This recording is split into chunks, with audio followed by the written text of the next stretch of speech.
Hi everybody and welcome to my Unruly Housewife channel. Today I'm going to be showing you how to make leopard print buttons, and I'm taking my inspiration from this book by Karen Walker. It's a book called Polymer Clay Buttons. It's exactly the right thing to call it. It's from a series called 20 to Make. I don't know if you can see that, and this is 20 different kinds of polymer clay buttons. But here we are on page 10 with this leopard print look, and that's what we're going to be making. I met Karen at the British Polymer Clay Guild's 20th anniversary celebrations, and she said, yeah, of course you can make something for my book.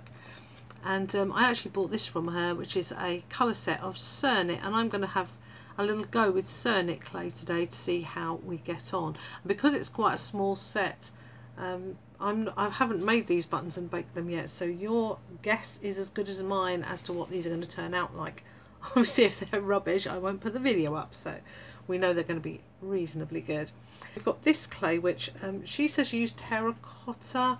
I've kind of mixed together white, orange and yellow to make this kind of colour, and we also have brown and black. So there's the darkish brown and there's the black, and what Karen says to do is to tear this up into little pieces. I'll start with the black and then lay them on the clay so that we make that leopard skin look, and we want random pieces, and we don't want them to be too big because obviously we want this to be in proportion with the buttons. So if we make a massive pattern there won't be much on the buttons, will there? So you have to put the black down first and then the brown on top, and that's what gives it that leopard print look. So I'm going to tear some little pieces of black. I'll start off doing this on camera, and then where shall I do it? Here. And then obviously I'm going to dodge away for a minute because you don't want to see every single bit.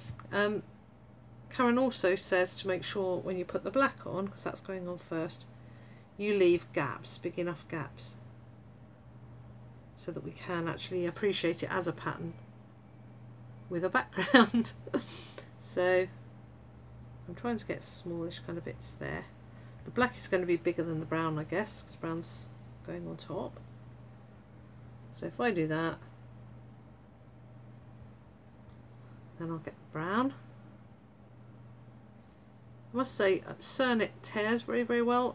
I sort of had a little practice of tearing up some bits of Fimo, and that was quite difficult to do because it was quite stretchy. That looks a bit big. No, it's fine. I'm being a bit hypercritical here. I did use some of the Cernit from that pack to try and make a cane, and I found it extremely soft. Now I've had Cernit fans telling me since then, because I've put it on Facebook, that I'm doing it wrong and that Cernit is a brilliant clay. So I'm not going to argue with people who've had more experience than me, but I guess you just have to get used to a different kind of clay. I don't use any other kind of clay than Fimo, and Fimo is very hard. So here we go. Is that looking leopard skinish yet? Maybe I could go a little bit bigger or a little bit closer in.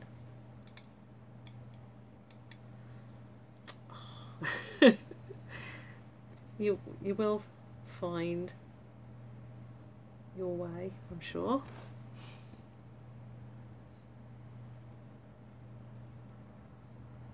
Oops, use the back of my nail to flatten that.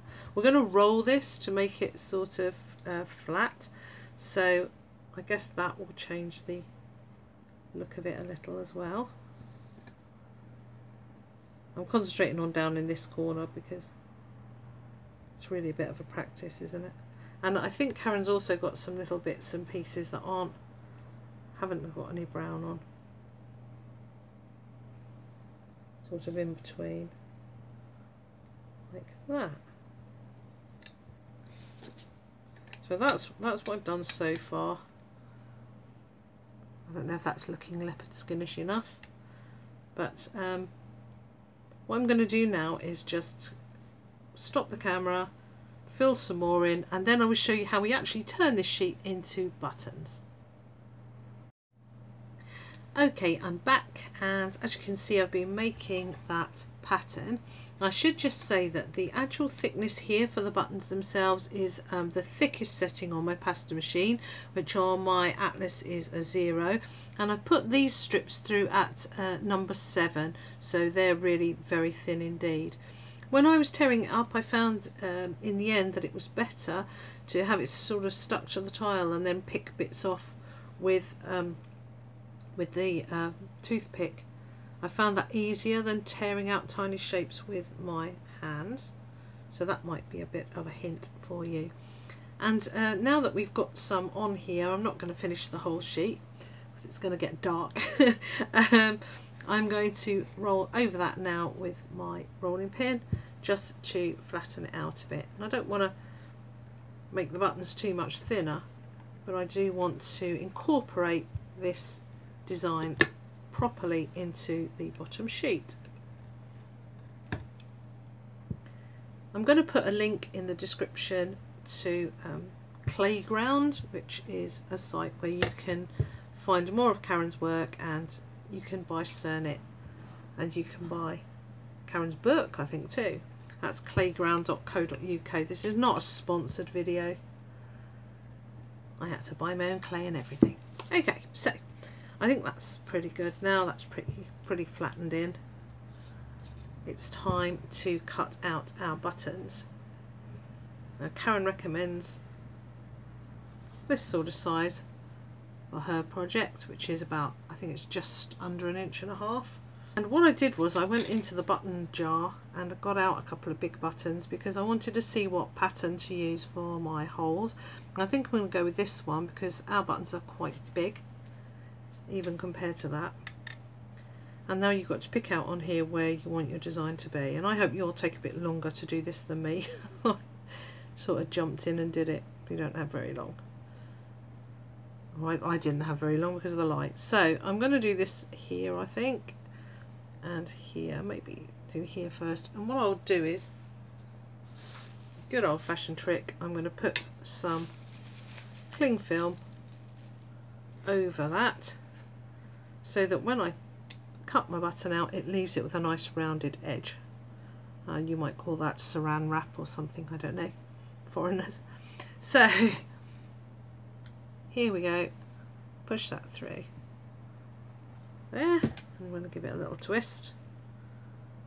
I can always sand the bottom of my buttons afterwards, and I'm probably only going to get a couple of buttons out of this, aren't I? That's fine. And I like that there. I can always finish this design later. I've still got some room left. So there are my 2 buttons. I'm going to lift this up carefully so as not to spoil what I've done.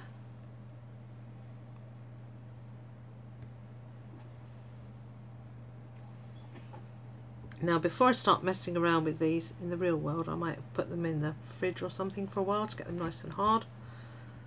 But this isn't the real world, it's YouTube.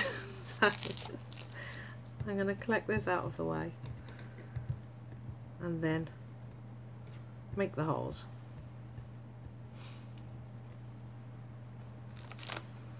So I'm going to take my, I'll just show you those up close, sort of keeping them a secret there, wasn't I? There they are. They've come out really nicely. There. I'm going to take my real button and I'm just going to centre it in the middle there. And I'll use that to choose where to make my holes. 1, 2, 3, 4. Now you might better work it out with some squared paper or something, but I just found this easier. And I'll do the same with that one, and then I'll show you.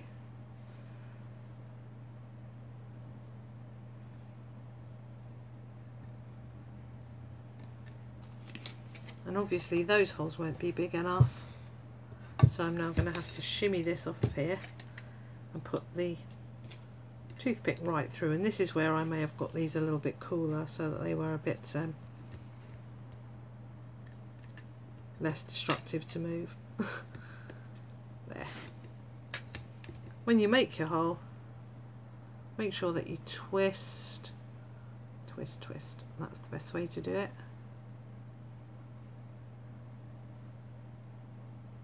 I had to make 4 holes in each button, didn't I? Just make this harder for myself. Oops.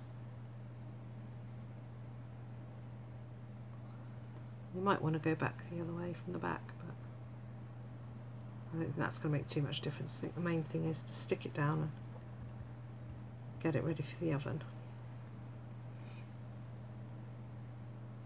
Now you should, whatever clay you use, because you don't have to use Cernit, you should bake your clay according to the manufacturer's instructions. Now I'm not going to mess around too much because I don't want to change the shape.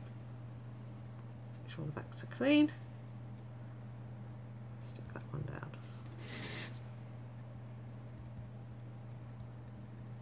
That looks fine.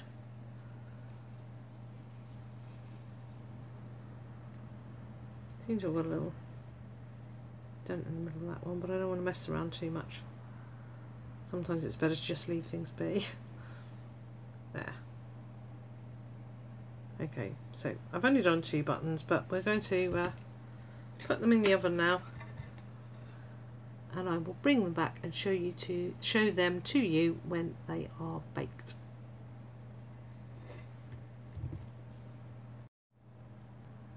I'm back from the kitchen. I have the buttons here. I used my trusty oven thermometer. I thought I'd leave that just to remind myself to say that. Always use an oven thermometer. It's a very, very good way to make sure your clay is baking properly. So here are my buttons. They've come out pretty nicely. I sanded around the edges, but I just used some wet and dry sandpaper under the cold tap, and I just used it as a sort of angle because I don't want to spoil this nice effect that the cling film gave, sort of dragging the pattern over the edge. So I just did it at an angle.